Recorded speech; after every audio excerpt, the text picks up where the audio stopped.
Guys, তোমরা কি কখনো রান্না করা খাবার সেটাকে আবার রান্না করে খেয়ে দেখছো? তো আজকে আমি রান্না করা জিনিসটাকে আবার রান্না করে দেখাবো। আর রান্নাটা করবে আমার হাজবেন্ড।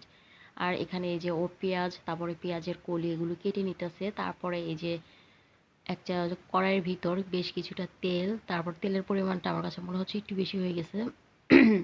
তারপরে এখানে এই যে পেঁয়াজ কুচিগুলো, তারপরে ওই যে আদা রসুন বাটা, পেঁয়াজের কলি, মানে পাঁচ ফোড়ন, যা যা মশলা আছে। আমার হাজবেন্ড তো আবার মানে ওর মনের মাধুরী মিশিয়ে রান্না করে, যখন রান্না করে ঘরে তো যা মশলা থাকে তা দিয়েই রান্না টান্না করে, আবার খেতে ভালোই হয়। আমার কাছে প্রথমে মনে হতো যে বুঝি রান্নাটা মজা হবে না, কিন্তু পরে দেখি যে না, রান্না আবার ভালোই হয়। কিন্তু আমি যদি আবার ওই সব মশলা দিয়ে রান্না টান্না করি, আমারটা তো মুখেই দেওয়া যাবে না, এমন একটা অবস্থা হয়ে যাবে। দেখেন ও কিন্তু মানে পাঁচ ফোড়ন কি, মানে যা ওর মন চাইতেছে ঘরের ভিতর। অনেক সময় তো ও মেথি এইসবও রান্নার ভিতর দিয়ে দেয়, মানে যেসব রান্নার ভিতর মেথির গুঁড়া চলে না ওইটার ভিতর ও দিয়ে দেয়। তারপরে এখানে যে মরিচের গুঁড়া একটু বেশি করে দিচ্ছে, জিরা হলুদের সব কিছু গুঁড়া টুড়া আর কি দিয়ে দিচ্ছে। এখন মশলাটাকে একটু ভালো করে কষায় নিবে।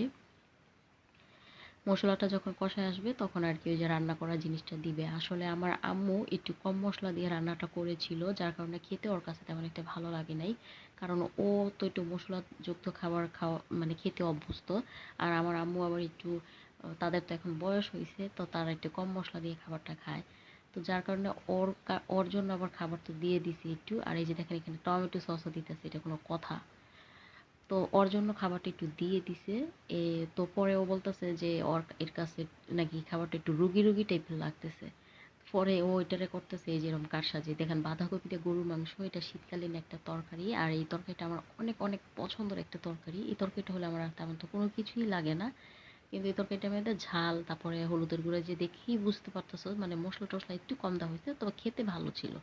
তবে আমার হাজবেন্ডের কাছে আবার এতটা ভালো লাগে না, কারণ ও তো ছোটকাল থেকে মশলাযুক্ত খাবার খেয়ে অভ্যস্ত। আমি আবার এমন একটা মানুষ, আমাকে যদি মশলা খাবার দেয় আমি সেটাও খেতে পারবো। আবার আমার যদি কম মশলাযুক্ত খাবার দেয় তাহলে আমি সেটা খেতে পারবো। মানে আমি সব দিক থেকেই আমাকে খাবার যা দেওয়া হবে সব দিক দিয়েই পারফেক্ট, মানে অভ্যস্ত আর কি। আমার কোনো বাছ বিচার নেই যে না এটা না এটা না, মানে খারাপ না লাগলেও আমি কোনো রকম খেয়ে উঠে যেতে পারবো, এরকম একটা অবস্থা।